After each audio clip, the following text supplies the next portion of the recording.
بسم اللہ الرحمن الرحیم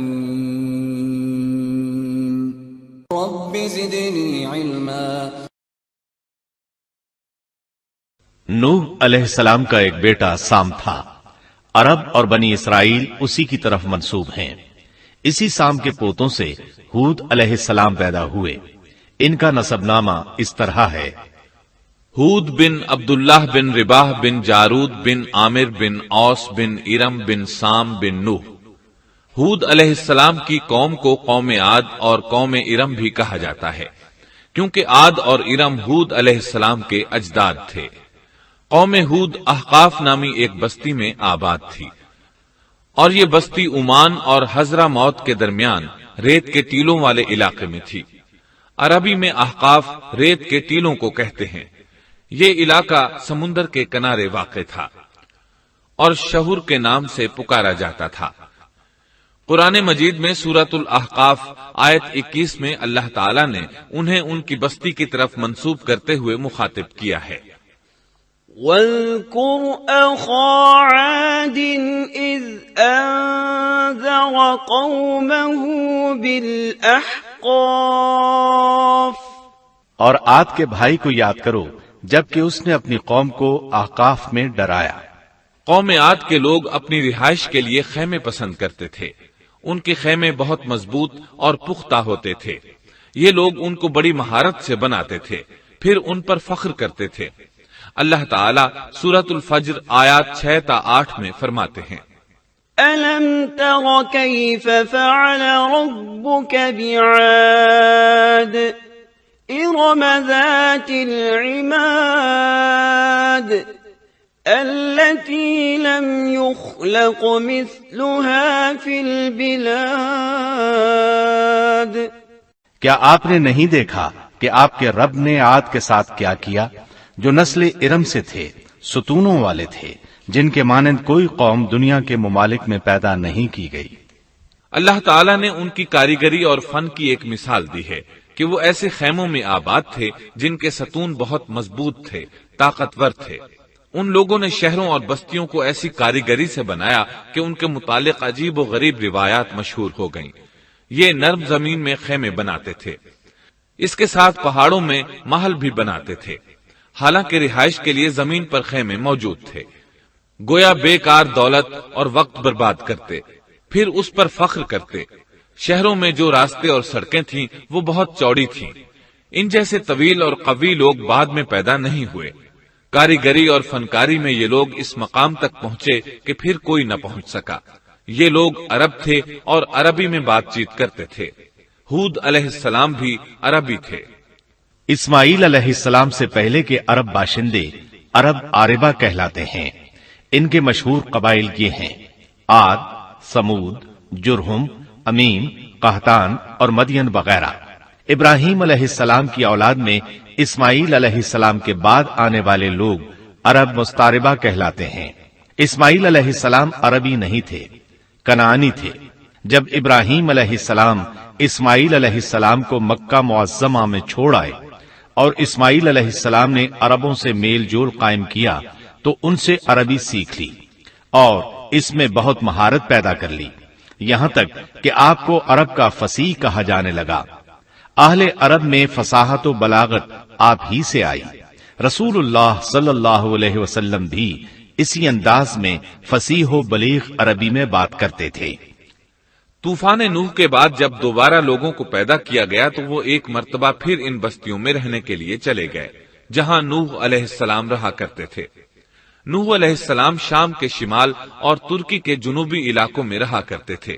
لوگ یہاں آباد ہو گئے، پھر یہاں سے کچھ لوگ فلسطین اور شام کی طرف ہجرت کر گئے اور کچھ لوگ جزیرے کی طرف ہجرت کر گئے، اور قوم عاد جزیرے کے جنوب میں آ کر آباد ہو گئی۔ اس وقت تمام لوگ توحید پر تھے۔ طوفان کے ساتھ جب زمین پامال ہو گئی تو اس پر سوائے نوح علیہ السلام کی اولاد کے اور کوئی زندہ نہ رہا۔ یہ لوگ توحید پرست تھے، لیکن وقت کے ساتھ ساتھ قوم عاد آباد ہوئی اور شیطان نے ان کے دلوں میں وسوسہ ڈالا۔ اس طرح وہ شیطان کی عبادت کرنے لگے۔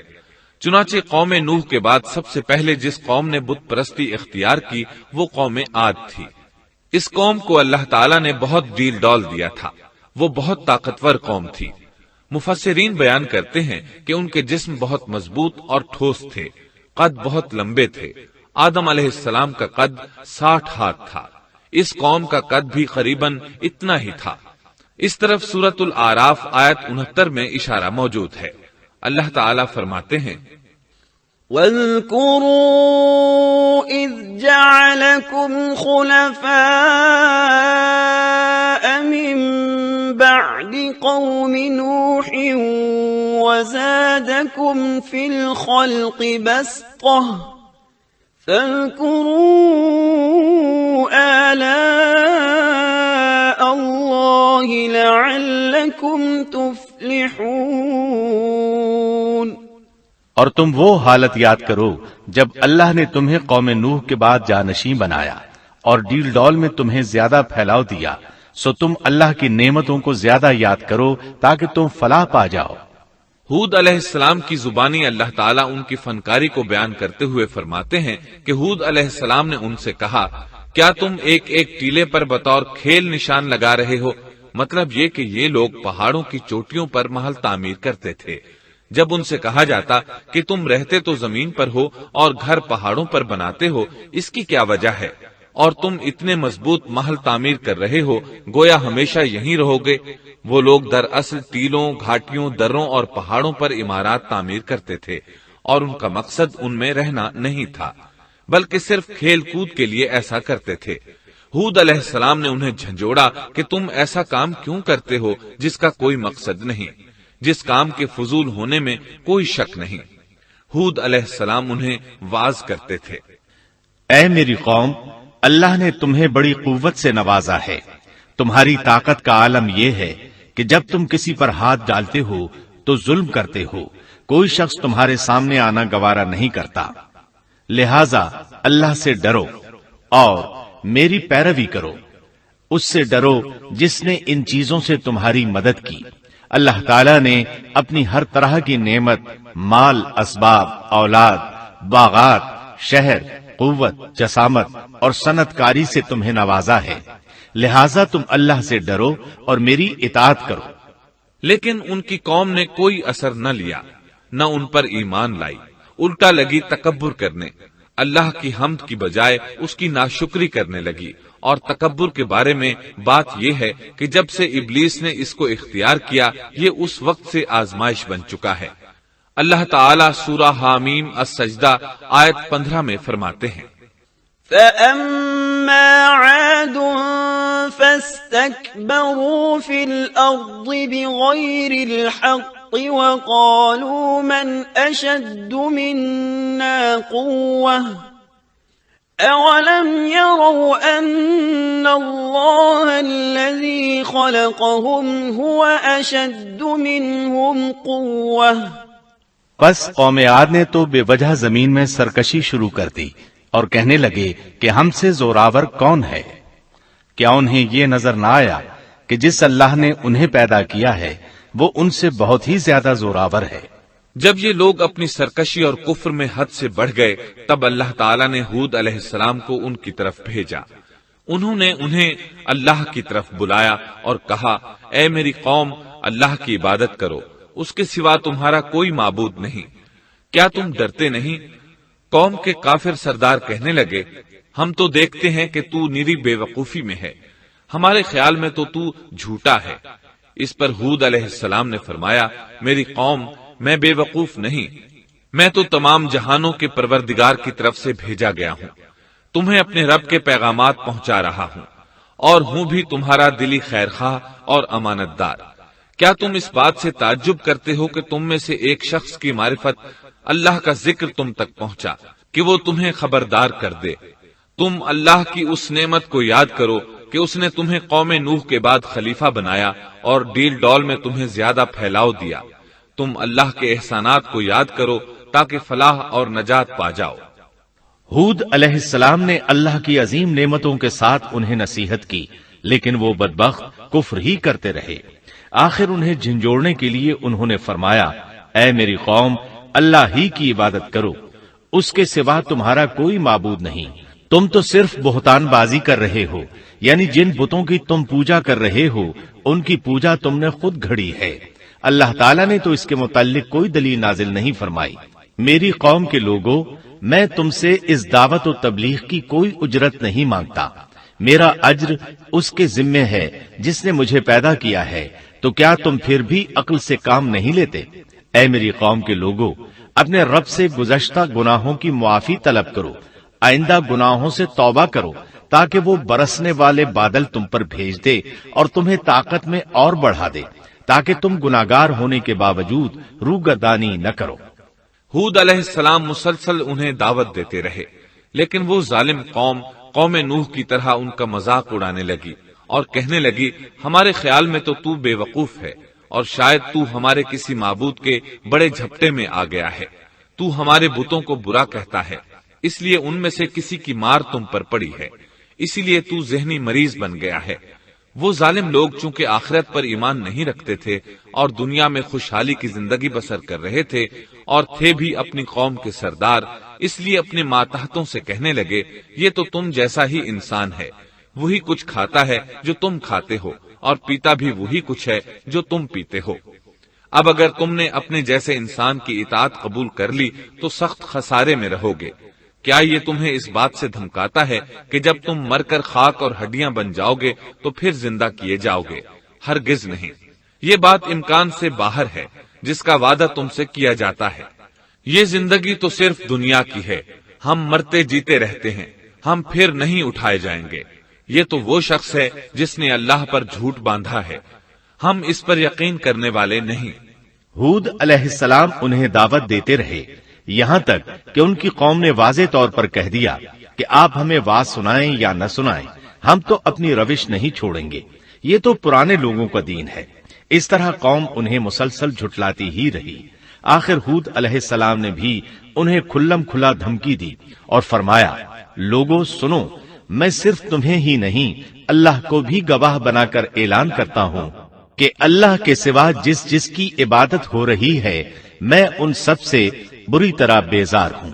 اب تم ہی نہیں اپنے ساتھ اوروں کو بھی بلا لو اور اپنے ان سب جھوٹے معبودوں کو بھی بلا لو، اور تم سے جو ہو سکے مجھے نقصان پہنچا دو، مجھے کوئی مہلت نہ دو، نہ مجھ پر ترس کھاؤ۔ یہ فرمانے کے بعد انہوں نے اللہ سے دعا کی، رب انصرنی بما کذبون، اے پروردگار ان کے جھٹلانے پر تو میری مدد فرما۔ اللہ کی طرف سے آپ کو جواب ملا، یہ تو بہت ہی جلد اپنے کیے پر پچھتانے لگیں گے۔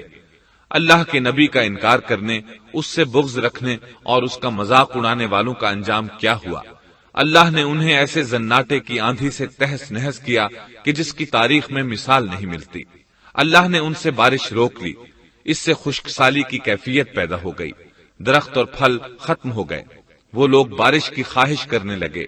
اسی حالت میں ایک دن اللہ نے انہیں عذاب دینے کا ارادہ فرمایا۔ انہوں نے دیکھا ایک سیاہ بادل ان کی طرف بڑھ رہا ہے، خوشی سے اچھلنے لگے، کہنے لگے یہ بادل ہم پر برسنے والا ہے، جبکہ ان کا خیال غلط تھا۔ دراصل ابر کی صورت میں یہ وہ قہر الہی تھا جس کے آنے کی وہ جلدی مچا رہے تھے۔ وہ عذاب ان کی بستیوں کی تمام چیزوں، پھلوں، خیموں، درختوں کو تہس نہس کرتا ہوا آیا۔ اسے اللہ کا یہی حکم تھا۔ آندھی اس قدر زبردست تھی کہ پہاڑوں پر ان کے تعمیر کردہ محلوں تک کو اڑا لے گئی۔ مجرموں کا یہی بدلہ ہے۔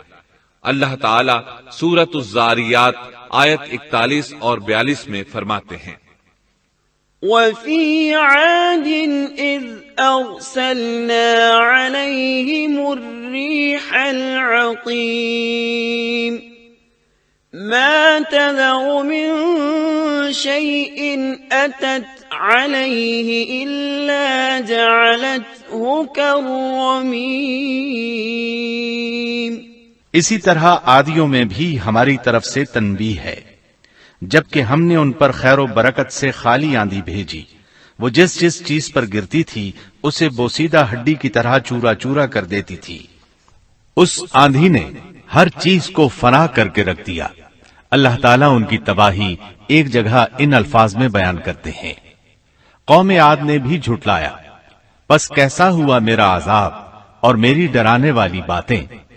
ہم نے ان پر تیز و تند مسلسل چلنے والی ہوا ایک لگاتار منحوس دن میں بھیج دی، جو لوگوں کو اٹھا اٹھا کر دے پٹکتی تھی، گویا کہ وہ جڑ سے کٹے ہوئے کھجور کے تنے ہیں۔ پس کیسی رہی میری سزا اور میرا ڈرانا؟ یقیناً ہم نے قرآن کو نصیحت کے لیے آسان کر دیا ہے، پس کیا ہے کوئی نصیحت پکڑنے والا؟ ایک تیسرے مقام پر اللہ نے ان کی ذلت اور رسوائی کا ذکر یوں کیا ہے، قوم عاد بے حد تند اور تیز ہوا سے غارت کر دی گئی۔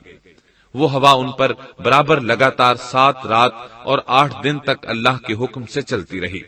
آپ وہاں ہوتے تو دیکھتے کہ وہاں لوگ یوں چاروں شانوں چت گرے پڑے ہیں جیسے وہ کھجوروں کے کھوکھلے تنے ہوں۔ کیا ان میں سے کوئی بھی آپ کو باقی نظر آ رہا ہے؟ ہود علیہ السلام کو اللہ تعالیٰ نے اپنی رحمت سے نجات دی، باقی تمام جگہوں پر تباہی تھی، لیکن جس جگہ ہود علیہ السلام اور ان کے ساتھی تھے اس طرف یہ ہوا پھٹکی بھی نہیں۔ کہا جاتا ہے کہ ایک باڑ تھی جس میں ہود علیہ السلام، حیوانات، چوپائے اور ان پر ایمان لانے والے تھے، اور آندھی نے ہر چیز کو فنا کر ڈالا۔ اللہ تعالیٰ سورہ آراف آیت 72 میں فرماتے ہیں، فَأَنْجَيْنَاهُ وَالَّذِينَ مَعَهُ بِرَحْمَةٍ مِّنَّا وَقَطَعْنَا دَابِرَ الَّذِينَ كَذَّبُوا بِآيَاتِنَا وَمَا كَانُوا مُؤْمِنِينَ۔ غرض ہم نے انہیں اور ان کے ساتھیوں کو اپنی رحمت سے بچا لیا اور ان لوگوں کی جڑ کاٹ دی جنہوں نے ہماری آیتوں کو جھٹلایا تھا اور وہ ایمان لانے والے نہ تھے۔ اسی طرح سورہ ہود میں اللہ فرماتے ہیں، جب ہمارا حکم آ پہنچا تو ہم نے ہود کو اور ان کے ساتھیوں کو اپنی خاص رحمت سے نجات دی۔ ہم نے ان سب کو سخت عذاب سے صاف بچا لیا۔ یہ تھے قوم عاد کے لوگ جنہوں نے اپنے رب کی آیتوں کا انکار کیا اور اس کے رسولوں کی نافرمانی کی، اور ہر ایک سرکش نافرمان کے حکم کو مانا۔ دنیا میں بھی ان پر لعنت لگا دی گئی اور قیامت کے دن بھی۔ دیکھ لو، قوم عاد نے اپنے رب سے کفر کیا، ہود کی قوم عاد پر لعنت ہو۔ اس طرح قوم عاد تباہ ہو گئی۔ ان کے بعد مومنوں نے ان کے باقی بچ جانے والے مکانات پر قبضہ کر لیا اور وہاں رہنے لگے۔ پھر ہود علیہ السلام نے حضرہ موت میں وفات پائی۔ اب ہم آتے ہیں سیدنا صالح علیہ السلام کے قصے کی طرف۔ دن گزرتے گئے اور لوگ ایک بار پھر ابلیس لعین کے وسوسے میں آ کر کفر کی طرف پلٹ آئے، کیونکہ ابلیس کسی بھی شخص کو وسوسے میں ڈالے بغیر نہیں چھوڑتا۔ اس طرح ایک بار پھر کفر پھیل گیا۔ چنانچہ اللہ نے ان کی ہدایت کے لیے صالح علیہ السلام کو مبعوث فرمایا۔ یہ سمود کے پوتوں میں سے ایک عربی نبی تھے۔ ان کا نسب نامہ اس طرح ہے: صالح بن عبید بن سیاف بن ماشح بن عبید بن حاضر بن سمود بن ارم بن سام بن نوح علیہ السلام۔ گویا صالح علیہ السلام کا تعلق قوم سمود سے تھا، اور یہ قوم عاد کی نسل سے تھی۔ سمود کی قوم نے یمن کو خیر باد کہا اور جزیرے سے شمال کی طرف منتقل ہو گئے، پھر وہاں ہجر نامی ایک بستی میں جا ٹھہرے۔ قرآن کریم کی سورۃ الحجر اسی بستی کے نام سے موسوم ہے۔ قوم عاد کا تذکرہ سورۃ الحجر کے علاوہ سورۃ الاحقاف اور سورہ ہود میں بھی ہے۔ اللہ تعالیٰ سورۃ الحجر آیت 80 میں فرماتے ہیں، وَلَقَدْ كَذَّبَ أَصْحَابُ الْحِجْرِ الْمُرْسَلِينَ۔ اور ہجر والوں نے بھی رسولوں کو جھٹلایا۔ ہجر قوم سمود کا مرکزی شہر تھا۔ اب وہ مدائن صالح کے نام سے مشہور ہے۔ یہ شہر مدینہ منورہ کے شمال مغرب میں 380 کلومیٹر کے فاصلے پر واقع ہے۔ یہ لوگ بھی پہاڑوں کو تراش کر گھر بناتے تھے۔ یہ صنعت اور کاریگری انہوں نے قوم عاد سے وراثت میں پائی تھی۔ اللہ تعالیٰ سورۃ الفجر آیت 9 میں فرماتے ہیں، وَثَمُودَ الَّذِينَ جَابُوا الصَّخْرَ بِالْوَادِ۔ اور قوم سمود کے ساتھ کیا کیا جنہوں نے وادی میں بڑے بڑے پتھر تراشے تھے۔ قرآن مجید میں اللہ تعالیٰ ایک مقام پر فرماتے ہیں، اور ہم نے قوم عاد اور سمود کو غارت کیا جن کے بعض مکانات آپ کے سامنے ظاہر ہیں۔ ان کے مکانات ان کی تباہی سے لے کر اب تک موجود ہیں۔ شام کے راستے میں خیبر، تیما سے تبوک تک قوم سمود کے آثار پائے جاتے ہیں۔ یہ لوگ کس طرح پتھر تراش تراش کر گھر بناتے تھے، اللہ تعالیٰ نے سورۃ الاعراف آیت 74 میں اس کا ذکر کیا ہے۔ واذكروا إذ جعلكم خلفاء من بعد عاد وبوأكم في الأرض تتخذون من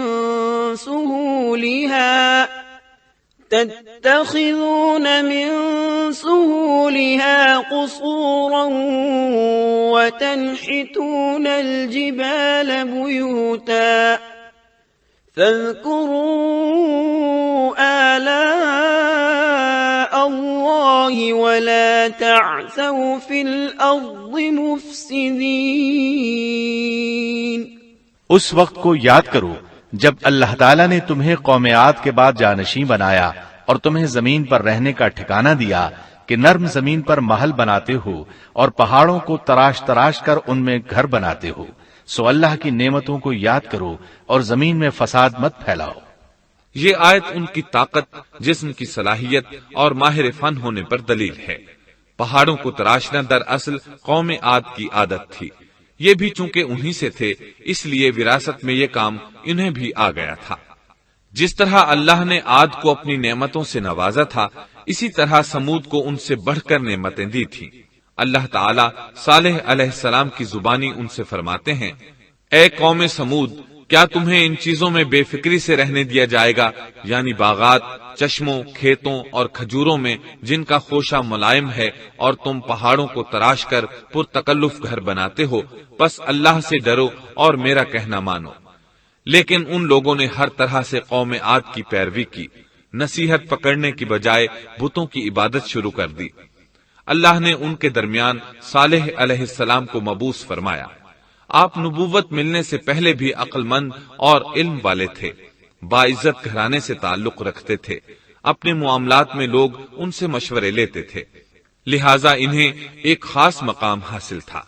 لیکن جب آپ نے انہیں ایک اللہ پر ایمان لانے، اس کے سوا کسی کی عبادت نہ کرنے کی دعوت دی تو ان کا ساتھ چھوڑ گئے۔ جواب میں ان سے کہنے لگے، يا صالح قد كنت فينا مرجوا قبل هذا۔ اے صالح، اس سے پہلے تو ہم تجھ سے بہت کچھ امیدیں لگائے ہوئے تھے۔ مطلب یہ کہ پہلے تو ہمارے نزدیک آپ کا بہت مرتبہ تھا، مقام تھا، ہمیں آپ سے بہت امیدیں تھیں، لیکن آپ نے تو یہ باتیں کہہ کر ہماری ساری امیدوں پر پانی پھیر دیا۔ ان کے اس جواب کے باوجود صالح علیہ السلام انہیں اللہ کی طرف بلاتے رہے اور ان سے کہتے رہے، اے میری قوم، اللہ کی عبادت کرو، اس کے سوا تمہارا کوئی معبود نہیں۔ تمام انبیاء کی اپنی اپنی قوم کو یہی دعوت تھی کہ اے لوگو، اللہ کی عبادت کرو، اسی نے تمہیں زمین سے پیدا کیا ہے، اسی نے تمہیں زمین میں آباد کیا ہے، اس سے معافی طلب کرو، یقیناً میرا رب قریب ہے اور دعاؤں کو قبول کرنے والا ہے۔ اے میری قوم، تم نیکی سے پہلے برائی کی جلدی کر رہے ہو، اللہ سے معافی کیوں نہیں مانگتے کہ تم پر رحم کیا جائے؟ اللہ سے ڈرو، میری اطاعت کرو، حد سے گزر جانے والے بے باک لوگوں کی اطاعت سے باز آؤ، وہ ملک میں فساد پھیلا رہے ہیں اور اصلاح نہیں کرتے۔ صالح علیہ السلام نے ہود علیہ السلام کی طرح اپنی قوم کو نصیحت کی، لیکن ان ظالموں نے بھی اسی طرح کفر کیا جیسے قوم عاد نے کیا تھا۔ کہنے لگے، یہ کیسے ہو سکتا ہے کہ ہم اپنے میں سے ایک شخص کے تابع ہو جائیں؟ اس اکیلے کی اتنی زیادہ فضیلت کی آخر کیا وجہ ہے؟ ہم نہیں مان سکتے کہ ہم میں صرف اسی ایک پر اللہ کی باتیں نازل ہوتی ہیں۔ پھر وہ اس سے بھی آگے بڑھے اور اللہ کے نبی کو کھلے الفاظ میں پرلے درجے کا جھوٹا کہا، جادوگر کہا۔ پھر یہ سرکش اور کافر لوگ صالح علیہ السلام کے ساتھ ایمان لانے والے کمزور غریب لوگوں کو مخاطب کر کے کہنے لگے، کیا تم صالح پر ایمان رکھتے ہو؟ ہم تو اس کے منکر ہیں۔ اس طرح صالح علیہ السلام دن رات انہیں دعوت دیتے رہے، یہاں تک کہ یہ لوگ صالح علیہ السلام سے کہنے لگے، تم نے اور تمہارے ساتھیوں نے ہمارے اندر نحوست پھیلا رکھی ہے اور اسی لیے ہم مشکلات اور مصائب کا شکار ہیں، لہذا تم ہم سے دور ہو جاؤ۔ صالح علیہ السلام نے انہیں جواب دیا، تم پر نحوست اللہ کی طرف سے ہے، تم فتنے میں پڑے ہوئے لوگ ہو۔ پھر اس کے بعد وہ لوگ صالح علیہ السلام سے مکمل طور پر دشمنی کرنے لگے اور انہوں نے آپ کو یہاں تک کہہ دیا کہ آپ ہماری مجلس میں نہ آیا کریں کیونکہ آپ منحوس ہیں۔ پھر بات یہاں تک پہنچی کہ صالح علیہ السلام نے انہیں اللہ کے عذاب سے ڈرایا، دھمکایا اور کہا، يا قوم أرأيتم إن كنت على بينة من ربي وآتاني منه رحمة فمن ينصرني من الله إن عصيته فما تزيدونني غير تخسير۔ اے میری قوم کے لوگوں، ذرا بتلاؤ تو اگر میں اپنے رب کی طرف سے کسی مضبوط دلیل پر ہوا اور اس نے مجھے اپنے پاس سے رحمت عطا کی ہو، پھر میں نے اس کی نافرمانی کی، تو کون ہے جو اس کے مقابلے میں میری مدد کرے؟ تم تو میرا نقصان ہی بڑھا رہے ہو۔ یعنی فرض کرو اگر میں حق پر ہوا اور یقیناً میں حق پر ہوں اور اللہ تعالیٰ نے مجھے اپنی نبوت سے بھی نوازا ہے، پھر بھی میں تمہاری باتوں میں آ کر اس کی نافرمانی کروں تو بلا شبہ اس وقت میں گھاٹے میں ہوں گا اور تم بھی خسارہ پانے والے ہوگے۔ اس پر وہ ظالم لوگ مقابلے پر اتر آئے، کہنے لگے اگر تو سچا ہے تو کوئی معجزہ لے آ، لیکن وہ معجزہ ہماری مرضی کے مطابق ہو، اس صورت میں ہم ضرور ایمان لے آئیں گے۔ آپ ایسا کریں کہ بستی کے کنارے پتھریلی چٹان میں سے دودھ دینے والی 10 ماہ کی حاملہ اونٹنی نکالیں، اس کا رنگ سرخ ہو۔ صالح علیہ السلام سے یہ مطالبہ کر کے وہ سردار لوگ ایک طرف بیٹھ گئے اور مذاق اڑانے لگے۔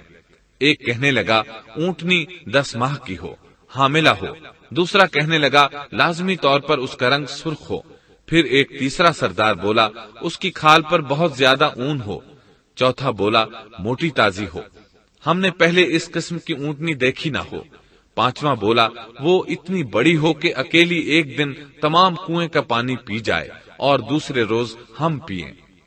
یہ لوگ اسی طرح مذاق اڑا رہے تھے کہ صالح علیہ السلام نے ان سے کہا اگر تمہاری مطلوبہ اونٹنی تمہیں مل جائے تو کیا تم ایمان لے آؤ گے؟ سب نے مل کر کہا ہاں ضرور لے آئیں گے۔ صالح علیہ السلام نے فرمایا تب تم ایک دن سب لوگوں کو جمع کر لو۔ مقررہ دن وہ لوگ جمع ہو گئے۔ ان کی موجودگی میں صالح علیہ السلام نے اللہ سے دعا کی، زمین پر زلزلہ طاری ہوا، ان کی آنکھوں کے سامنے چٹان پھٹی اور اس سے بالکل ویسی ہی اونٹنی نکلی جیسا کہ ان کا مطالبہ تھا۔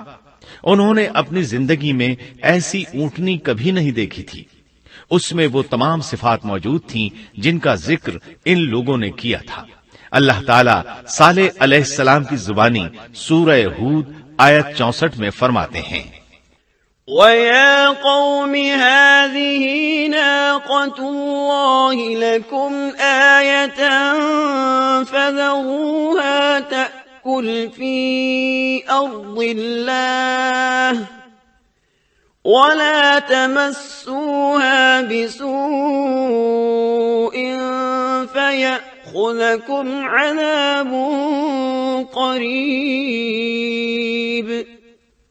اے میری قوم، یہ اللہ کی بھیجی ہوئی اونٹنی ہے، یہ تمہارے لیے ایک معجزہ ہے۔ اب تم اسے اللہ کی زمین میں کھاتی ہوئی چھوڑ دو اور اسے کسی طرح کی تکلیف نہ پہنچاؤ، ورنہ فوری عذاب تمہیں آ پکڑے گا۔ اس اونٹنی کو چونکہ کسی اونٹنی نے جنم نہیں دیا تھا، اس لیے اس کو ناقۃ اللہ یعنی اللہ کی اونٹنی کہا گیا۔ پھر صالح علیہ السلام نے فرمایا لوگو سن لو، ایک دن یہ اونٹنی پانی پیے گی، ایک دن تم پیو گے، تم میں سے کوئی اسے تکلیف نہ پہنچائے ورنہ اللہ کا بدترین عذاب تم پر نازل ہوگا۔ سورۃ القمر میں اللہ فرماتے ہیں بے شک ہم اونٹنی کو ان کے لیے آزمائش بنا کر بھیج رہے ہیں، تم صبر کے ساتھ ان کے انجام کا انتظار کرو۔ اس نشانی کے ظہور کے بعد اللہ تعالیٰ نے صالح علیہ السلام کو مخاطب کر کے فرمایا، تم اب دیکھتے رہو کہ ان کا انجام کیا ہوتا ہے، ان کی سختیوں پر صبر کرو، ان سے کہہ دو کہ پانی پر ایک دن ان کا اختیار ہوگا اور ایک دن اس اونٹنی کا، خبردار کوئی زیادتی نہ کرے اور اس اونٹنی کو پانی پینے سے نہ روکے۔ سورۃ الشمس میں اللہ تعالیٰ فرماتے ہیں کہ ان سے اللہ کے رسول نے فرما دیا تھا کہ اللہ کی اونٹنی کی اور اس کے پانی پینے کی باری کی حفاظت کرو، یعنی اسے نہ تو پانی پینے سے روکو اور نہ ہی اسے کوئی تکلیف پہنچاؤ۔ اس معجزے کو دیکھ کر لوگ دو گروہوں میں بٹ گئے۔ بہت کم لوگوں نے صالح علیہ السلام کی پیروی کی، ان پر ایمان لائے، جبکہ اکثر لوگ پھر بھی اپنے کفر پر ڈٹے رہے۔ اللہ تعالیٰ فرماتے ہیں، ان لوگوں نے خود معجزے کا مطالبہ کیا تھا، لیکن اس کو اپنی آنکھوں سے دیکھنے کے باوجود ظلم پر اڑے رہے اور کفر پر اصرار کرتے رہے۔ سورۃ الحجر آیت 81 میں اللہ فرماتے ہیں، وَآتَيْنَاهُمْ آيَاتِنَا فَكَانُوا عَنْهَا مُعْرِضِينَ، اور انہیں ہم نے اپنی نشانیاں بھی عطا فرمائی تھیں، لیکن پھر بھی وہ ان سے گردن موڑنے والے ہی رہے۔ اسی طرح سورہ بنی اسرائیل میں اللہ تعالیٰ فرماتے ہیں، ہم نے قوم سمود کو نشان کے طور پر اونٹنی عطا فرمائی تھی، لیکن انہوں نے اس پر ظلم کیا۔ بلا شبہ وہ ایک واضح نشانی تھی، کوئی شخص یہ نہیں کہہ سکتا تھا کہ جادوگروں نے اسے پیدا کیا ہے۔ وہ اونٹنی ان میں موجود رہی، ان کے علاقے میں جہاں چاہتی چرتی، جب کنویں پر پانی پینے جاتی تو سارا پانی پی جاتی، وہ لوگ اس کا دودھ پیتے، دودھ سب کے لیے کافی ہو جاتا۔ ان کی آنکھوں کے سامنے اس نے ایک بچے کو جنم دیا، وہ شکل صورت میں بالکل اپنی ماں جیسا تھا، لوگ اسے دیکھ کر تعجب کرتے۔ بچہ اونٹنی کے ساتھ رہتا، یہ ایک واضح نشانی تھی، اس پر جادو کا گمان کیا ہی نہیں جا سکتا تھا۔ وہ اونٹنی ایک عرصے تک ان لوگوں میں رہی۔ اللہ فرماتے ہیں، ہم نے قوم سمود کو بطور نشان کے ایک اونٹنی دی تھی، لیکن انہوں نے اس پر ظلم کیا، حالانکہ یہ نشانیاں ہم لوگوں کو ڈرانے کے لیے ہی بھیجتے ہیں۔ وہ لوگ اس اونٹنی کو دیکھ کر متعجب ضرور ہوئے، لیکن ایمان پھر بھی بہت کم لوگ لائے، حالانکہ اس نشانی کے بعد انہیں چاہیے تھا ایمان لے آئیں۔ پھر ایک دن قوم کے سرداروں نے مشورہ کیا کہ اگر ہم نے صالح کو اسی طرح چھوڑ دیا تو کہیں لوگ ہمیں نہ چھوڑ دیں اور صالح کے پیروکار بن جائیں۔ اس اونٹنی نے تو ہمیں مصیبت میں ڈال دیا ہے، ہم پورا ایک دن پانی کو چھو بھی نہیں سکتے، کیونکہ یہ سارا دن پانی پیتی رہتی ہے۔ پھر یہ اس قدر دیو ہیکل ہے کہ اسے دیکھ کر ہماری بکریاں بھاگ جاتی ہیں، اونٹ اسے دیکھ کر خوفزدہ ہو جاتے ہیں، لہٰذا ہمیں چاہیے کہ اس سے چھٹکارا حاصل کر لیں۔ وہ آپس میں مشورہ کرتے رہے، آخر انہوں نے ایک آدمی منتخب کیا۔ مورخین کا اس پر اتفاق ہے کہ اس کا نام قدار بن سالف تھا، اس کے ساتھ اس کا ایک ساتھی بھی تھا۔ ان دونوں نے مل کر اونٹنی کو قتل کیا۔ اللہ تعالیٰ سورۃ القمر آیت 29 اور 30 میں فرماتے ہیں، فَنَادَوْا صَاحِبَهُمْ فَتَعَاطَى فَعَقَرَ فَكَيْفَ كَانَ عَذَابِي وَنُذُرِ۔ پھر انہوں نے اپنے ساتھی کو بلایا، تب اس نے ہاتھ بڑھایا اور اس کی کونچیں کاٹ دیں، پھر دیکھا ہمارا عذاب اور ڈراوا کیسا تھا۔ اس قدار کے بارے میں نبی کریم صلی اللہ علیہ وسلم کا ارشاد ہے کہ پہلے لوگوں میں سے سب سے زیادہ بدبخت یہی تھا۔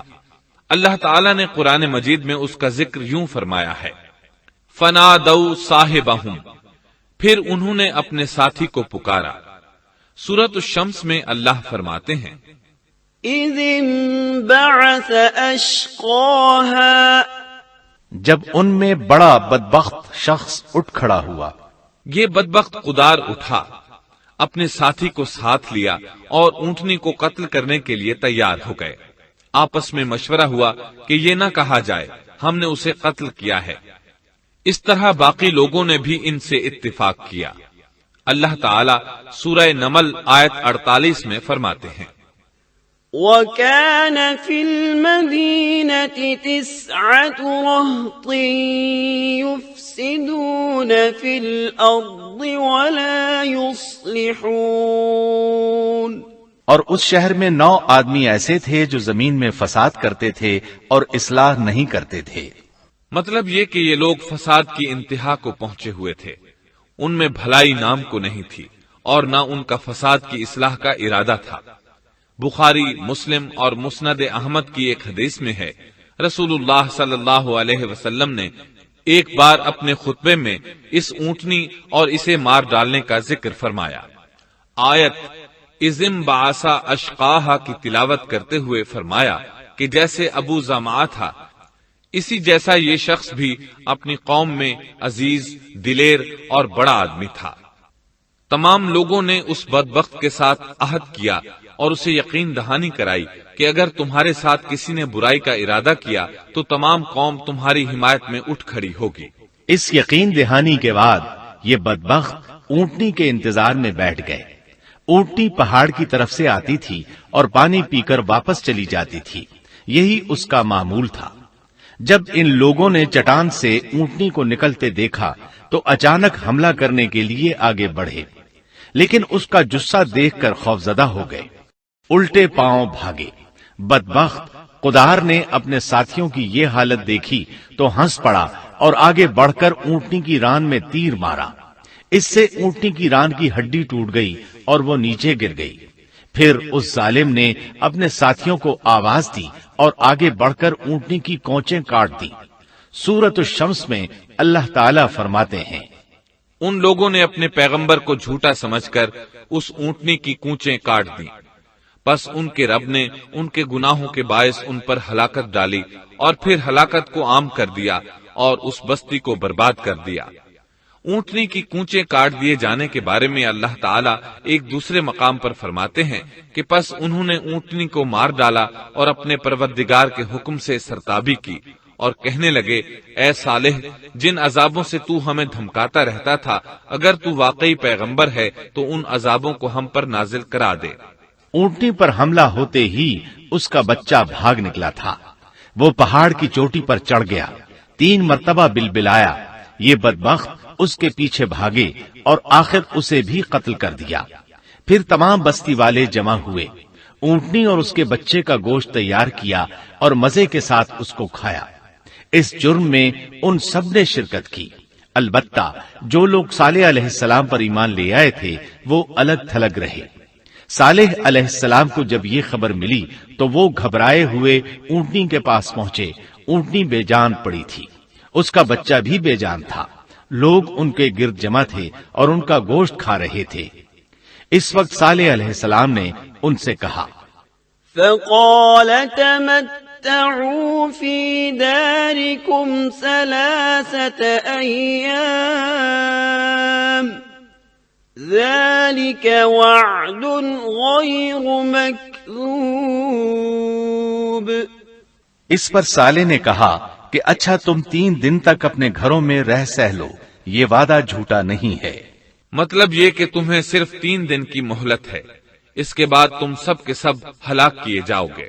وہ صالح علیہ السلام کی بات کو رد کرتے ہوئے انہیں دھمکیاں دینے لگے کہ جن عذابوں کا تو ہم سے وعدہ کر رہا ہے، اگر تو سچا ہے تو ان کو ہم پر نازل کر دے۔ اس کے بعد وہ جمع ہو کر مشورہ کرنے لگے کہ آج رات صالح کو بھی مار ڈالو۔ ان کے اس مشورے کے بارے میں اللہ تعالیٰ سورۃ النمل آیات 48 اور 49 میں فرماتے ہیں، اس شہر میں 9 سردار تھے، وہ زمین میں فساد پھیلاتے رہتے تھے اور اصلاح نہیں کرتے تھے۔ انہوں نے آپس میں بڑی بڑی قسمیں کھا کھا کر عہد کیا کہ رات ہی کو صالح اور اس کے گھر والوں پر چھاپا ماریں گے اور اس کے وارثوں سے صاف کہہ دیں گے کہ ہم اس کے اہل کی ہلاکت کے وقت موجود نہیں تھے اور ہم بالکل سچے ہیں۔ اب یہ لوگ صالح علیہ السلام کے گھر کی طرف چلے۔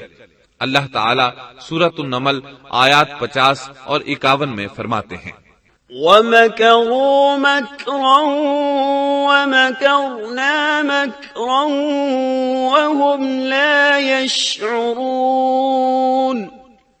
فَانظُرْ كَيْفَ كَانَ عَاقِبَةُ مَكْرِهِمْ أَنَّا دَمَّرْنَاهُمْ وَقَوْمَهُمْ أَجْمَعِينَ۔ اور انہوں نے ایک داؤ کھیلا سو ہم نے بھی ایک ایسا داؤ کھیلا کہ انہیں خبر بھی نہ ہوئی، پھر دیکھو کہ ان کے داؤ کا کیا انجام ہوا، ہم نے انہیں اور ان کی ساری قوم کو ہلاک کر دیا۔ صالح علیہ السلام کا گھر پہاڑ کی بلندی پر تھا۔ یہ فسادی لوگ ابھی اوپر چڑھ رہے تھے کہ زمین حرکت کرنے لگی۔ ایک چٹان اوپر سے لڑھکتی ہوئی آئی اور ان تمام کو پیس کر رکھ دیا۔ ان 9 فسادی لوگوں کی ہلاکت کے ساتھ ہی اللہ کے عذاب کی ابتدا ہو چکی تھی۔ چنانچہ صالح علیہ السلام نے اپنے ساتھیوں کے ساتھ اس بستی کو چھوڑ دیا، یعنی وہ ہجر کے علاقے سے نکل گئے۔ صبح ہوئی تو لوگوں نے ایک عجیب منظر دیکھا۔ قوم سمود کے تمام لوگوں کے چہرے زرد پڑ چکے تھے، وہ سب رونے لگے کیونکہ عذاب کے آثار شروع ہو چکے تھے۔ دوسرے دن تمام لوگوں کے چہرے آگ کی طرح سرخ ہو گئے اور تیسرے دن تمام کے چہرے سیاہ ہو چکے تھے۔ اپنی یہ حالت دیکھ کر سب لوگ رونے اور چیخ پکار کرنے لگے، اپنی قبریں کھودنے لگے۔ اب انہیں یقین ہو چکا تھا کہ عذاب کا وعدہ برحق تھا۔ اللہ تعالیٰ نے انہیں پہلی قوموں کی طرح ایک قسم کا عذاب نہیں دیا تھا، جیسے قوم نوح کو صرف طوفان کے ذریعے ہلاک کیا گیا، قوم عاد کو صرف طوفانی ہوا کے ذریعے ہلاک کیا گیا، لیکن قوم سمود کو اللہ تعالیٰ نے طرح طرح کے عذابوں سے دوچار کیا، اس لیے کہ انہوں نے اپنی مطلوبہ شرط پوری ہونے کے باوجود ایمان قبول نہیں کیا تھا۔ عذاب کی ابتدا زلزلے سے ہوئی، زمین حرکت کرنے لگی۔ اس کی وجہ سے وہ لوگ اپنے گھروں میں اوندھے کے اوندھے پڑے رہ گئے، ان میں اٹھنے کی طاقت تک نہ رہی۔ پھر آسمان میں سخت کڑاکا ہوا، اس کی ہولناک دہشت انگیز چنگھاڑ نے ان کے بھیجے پھاڑ کر رکھ دیے۔ ایک ہی لمحے میں ایک ساتھ وہ سب ڈھیر ہو گئے۔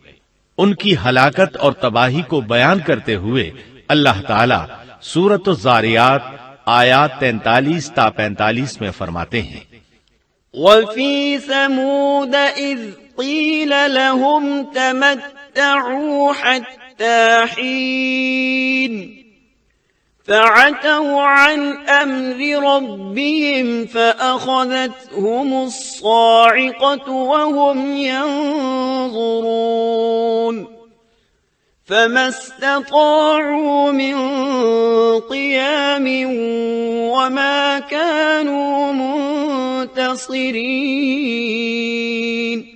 اور سمود کے قصے میں بھی عبرت ہے، جب ان سے کہا گیا کہ تم کچھ دن تک فائدہ اٹھا لو، لیکن انہوں نے اپنے رب کے حکم سے سرتابی کی، اس پر انہیں ان کے دیکھتے دیکھتے تیز و تند کڑاکے نے ہلاک کر دیا، پس نہ تو وہ کھڑے ہو سکے اور نہ بدلہ لے سکے۔ اسی طرح سورہ ہود میں اللہ تعالیٰ نے ان کی تباہی کا نقشہ اس طرح کھینچا ہے کہ ایک زور کی کڑک نے ان ظالموں کو آ لیا، پھر تو وہ اپنے گھروں میں زانوں کے بل مردہ پڑے رہ گئے، ایسے گویا کہ وہ کبھی آباد ہی نہ تھے۔ سورۃ القمر میں اللہ نے ان کی رسوائی ان الفاظ میں بیان کی ہے، ہم نے ان پر ایک چیخ بھیجی، پھر وہ ایسے ہو گئے جیسے کانٹوں کی باڑ کا چورا۔ دوسری طرف صالح علیہ السلام اور ان کے ساتھیوں کو اللہ تعالیٰ نے اپنی رحمت سے نجات دی۔ اللہ تعالیٰ سورہ ہود آیت 66 میں فرماتے ہیں، فَلَمَّا جَاءَ أَمْرُنَا نَجَّيْنَا صَالِحًا وَالَّذِينَ آمَنُوا مَعَهُ بِرَحْمَةٍ مِنَّا وَمِنْ خِزْيِ يَوْمِئِذٍ إِنَّ رَبَّكَ هُوَ الْقَوِيُّ الْعَزِيزُ۔ پھر جب ہمارا فرمان آ پہنچا، ہم نے صالح اور ان پر ایمان لانے والوں کو اپنے فضل سے اس سے بچا لیا اور اس دن کی رسوائی سے بھی۔ یقیناً تیرا پروردگار نہایت توانا اور غالب ہے۔ اس قوم کے آثار آج تک باقی ہیں۔ مدینہ منورہ کے شمال مغرب میں ان کے گھر موجود ہیں۔ اب یہ علاقہ مدائن صالح کے نام سے مشہور ہے۔ سورۃ النمل میں اللہ تعالیٰ فرماتے ہیں، پس یہ ان کے گھر ہیں جو ان کے ظلم کے سبب ویران پڑے ہیں، بے شک اس میں دانش مندوں کے لیے نشانیاں ہیں۔ اللہ تعالیٰ نے ان کے نشانات کو آج تک باقی رکھا ہے تاکہ بعد میں آنے والوں کو یقین ہو جائے اور کسی قسم کا شک نہ رہے۔ عذاب کے آثار نمودار ہونے پر صالح علیہ السلام نے ان سے فرمایا تھا، اے میری قوم، میں نے تمہیں اپنے پروردگار کا حکم پہنچا دیا تھا اور میں نے تمہاری خیر خواہی کی، لیکن تم لوگ خیر خواہوں کو پسند نہیں کرتے۔ اس کے بعد صالح علیہ السلام اپنے ساتھیوں کے ساتھ وہاں سے ہجرت کر کے فلسطین آ گئے، وہیں رملہ نامی بستی میں رہنے لگے اور یہیں آپ کی وفات ہوئی۔ نبی کریم صلی اللہ علیہ وسلم صحابہ کرام رضی اللہ عنہم کے ساتھ تبوک تشریف لے گئے تو آپ نے مدائن صالح کے قریب قیام فرمایا تھا۔ صحابہ نے ان کنووں سے پانی لے لیا جو قوم سمود کے استعمال میں رہے تھے، کچھ برتن بھی وہاں سے لے لیے۔ آپ کو پتہ چلا تو آپ نے حکم فرمایا ان برتنوں کو توڑ دو اور اس پانی کو بہا دو اور اس پانی سے جو کھانا تیار کیا ہے اس کو الٹ دو۔ آپ نے انہیں ان گھروں میں داخل ہونے سے بھی روک دیا جن میں اللہ کا عذاب نازل ہوا تھا۔ آپ صلی اللہ علیہ وسلم نے فرمایا، میں ڈرتا ہوں تم پر بھی ایسا عذاب نہ آ جائے جیسا ان پر آیا تھا، اس لیے ان کے علاقے میں داخل نہ ہوا کرو، اور اگر داخل ہونا پڑ جائے تو روتے ہوئے داخل ہوا کرو، اور رونا نہ آئے تو رونے جیسی شکلیں بنا لیا کرو تاکہ تمہارا شمار ظالموں میں نہ ہو۔ اللہ تعالیٰ فرماتے ہیں، ألا إن ثمود كفروا ربهم ألا بعدا لثمود۔ آگاہ رہو، قوم سمود نے اپنے رب سے کفر کیا، سن لو ان سمودیوں پر پھٹکار ہے۔ قرآن میں ان کا قصہ 26 سے زائد مرتبہ بیان کیا گیا ہے۔ اس کے بعد لوگ ایمان کی حالت میں امن چین کی زندگی بسر کرنے لگے، لیکن پھر نئے سرے سے ان میں خرابی پیدا ہوئی۔ شیطان نے پھر اپنا کام دکھایا، ان کے دلوں میں وسوسہ ڈالا اور فلسطین، عراق، مصر اور جزیرے کے نواحی علاقوں میں شرک پھیل گیا۔ لوگ ایک بار پھر کفر کی طرف پلٹ پڑے۔ اس پورے قصے میں چند عبرتیں ہیں، آئیے ذرا ان کا بھی ذکر ہو جائے۔ اللہ تعالیٰ کی اونٹنی اگرچہ سیدنا صالح علیہ السلام کی نبوت کا ایک نشان تھی، ان کی سچائی کا ثبوت تھی، لیکن قرآن کریم کی وضاحت یہ ہے کہ وہ قوم سمود کی آزمائش کے لیے تھی اور وہی ان کی ہلاکت کا نشان ثابت ہوئی، جیسا کہ سورۃ القمر میں اللہ تعالیٰ فرماتے ہیں، إنا مرسل الناقة فتنة لهم فارتقبهم واصطبر۔ بے شک ہم اونٹنی کو ان کی آزمائش اور امتحان کے لیے بھیجنے والے ہیں، پس تو ان کے انتظار میں رہ اور صبر اختیار کر۔ سنت اللہ یہ رہی ہے کہ اگر وہ اپنے پیغمبر کو کسی قوم کی ہدایت کے لیے بھیجے اور قوم اس کی ہدایت پر کان نہ دھرے تو ضروری نہیں کہ وہ قوم ہلاک کر دی جائے، لیکن جو قوم اپنے نبی سے اس وعدے پر نشان طلب کرے کہ اگر ان کا مطلوبہ نشان ظاہر ہو گیا تو وہ ایمان لے آئیں گے، اور پھر نشان آ جانے کے بعد وہ ایمان نہ لائے تو اس قوم کی ہلاکت یقینی ہے۔ اللہ تعالیٰ پھر اس قوم کو معاف نہیں کرتے جب تک کہ وہ تائب نہ ہو جائے اور اللہ کے دین کو قبول نہ کرے، یا عذاب الہی سے صفائے ہستی سے مٹ کر دوسروں کے لیے عبرت کا نشان بن جائے۔ لیکن اس سنت سے نبی کریم صلی اللہ علیہ وسلم کی امت مستثنا ہے، اس لیے کہ آپ صلی اللہ علیہ وسلم نے وضاحت فرمائی ہے، میں نے اللہ تعالیٰ سے دعا مانگی ہے کہ اللہ تعالیٰ میری امت میں عذاب عام مسلط نہ فرمائے، اور اللہ نے میری دعا قبول فرما لی۔ قرآن میں اللہ تعالیٰ نے نبی کریم صلی اللہ علیہ وسلم کی اس بات کی یوں تصدیق کی ہے، وَمَا كَانَ اللَّهُ لِيُعَذِّبَهُمْ وَأَنْتَ فِيهِمْ۔ اے رسول، اس حال میں کہ تو ان میں موجود ہے، اللہ تعالیٰ ان کافروں پر عذاب مسلط نہیں کرے گا۔ اور یہ ایک خطرناک غلطی ہے، نفس کا دھوکہ ہے کہ انسان عیش و عشرت اور دنیاوی جاہ و جلال کو دیکھ کر یہ خیال کر بیٹھے، یہ گمان کر لے کہ جس قوم یا فرد کے پاس یہ سب کچھ موجود ہے وہ ضرور اللہ تعالیٰ کے سائے میں ہے، اور یہ کہ ان کی یہ خوش عیشی اس بات کی علامت ہے کہ اللہ تعالیٰ کی خوشنودی ان کے ساتھ ہے۔ یہ نفس کا دھوکہ ہے، غلط فہمی ہے، بلکہ کج فہمی ہے۔ قرآن کریم کے اس واقعے میں جگہ جگہ اس بات کی وضاحت ہے کہ بعض اوقات زیادہ سے زیادہ خوش عیشی زیادہ سے زیادہ عذاب کا پیش خیمہ ثابت ہوتی ہے۔ اگرچہ قوموں کے لیے اس کی مدت چند ماہ یا چند سال نہیں بلکہ گھبرا دینے والی مدت ہی کیوں نہ ہو، مگر ہر قسم کی دنیاوی کامیابیوں اور خوش عیشیوں کے ساتھ جب ظلم، سرکشی اور غرور کسی قوم کا مستقل شعار بن جائے تو سمجھ لو اس کی تباہی اور ہلاکت کا وقت قریب آ پہنچا۔ اللہ تعالیٰ فرماتے ہیں، تیرے رب کی پکڑ بہت سخت ہے، لیکن اس کے ساتھ ہی یہ بات بھی ہے کہ کسی قوم میں تمام تر خرابیوں کے باوجود اگر قوم سے اکثر افراد اللہ کے شکر گزار ہوں، اس کے بندوں کے ساتھ انصاف کرنے والے اور آپس میں نیک نیت اور خیر خواہی کرنے والے ہوں تو بلا شبہ وہ اللہ کے ہاں مقبول بندے ہیں، اور انہی کو دنیا اور آخرت کی کامیابیوں کی بشارت ہے، اور انہی کے لیے یہ دنیاوی عیش اللہ کی بے انتہا نعمتوں کی علامت ہے۔ انہی الفاظ پر سیدنا صالح علیہ السلام کا قصہ اختتام کو پہنچا۔